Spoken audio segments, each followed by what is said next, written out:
ایک شخص جو سمندر کے کنارے سیر کر رہا تھا، سیر کے دوران اسے دور ایک آدمی نظر آیا جو زمین کی طرف جھکتا اور کچھ اٹھاتا اور سمندر میں پھینک دیتا۔ اس سے اس شخص کے اس حرکت پر حیرانی محسوس ہوئی اور قریب جا کر دیکھنا چاہا۔ جب وہ سیر کرتے کرتے اس دوسرے شخص کے قریب آ گیا تو کیا دیکھتا ہے کہ ہزاروں مچھلیاں سمندر کے کنارے ریت پہ پڑی تڑپ رہی ہے، اور یہ دوسرا شخص انہیں ایک ایک کر کے اٹھاتا ہے اور سمندر میں پھینک دیتا ہے۔ اسے دوسرے شخص کے اس حرکت پر ہنسی آنے لگی اور اسے بولا کہ اس سے کیا فرق پڑتا ہے، ہزاروں مچھلیاں ہیں، کس کس کو بچاؤ گے؟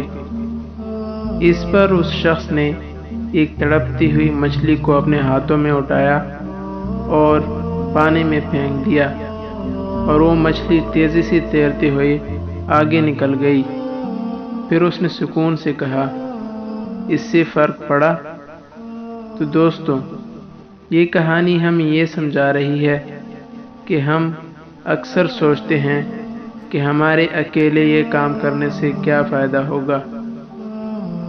ہاں، یہ ہو سکتا ہے کہ ہمارے اکیلے وہ کام کرنے سے معاشرے میں مجموعی طور پر کوئی تبدیلی نہ آئے، لیکن یہ بھی ہو سکتا ہے کہ وہ کسی ایک کے لیے فائدہ مند ثابت ہو۔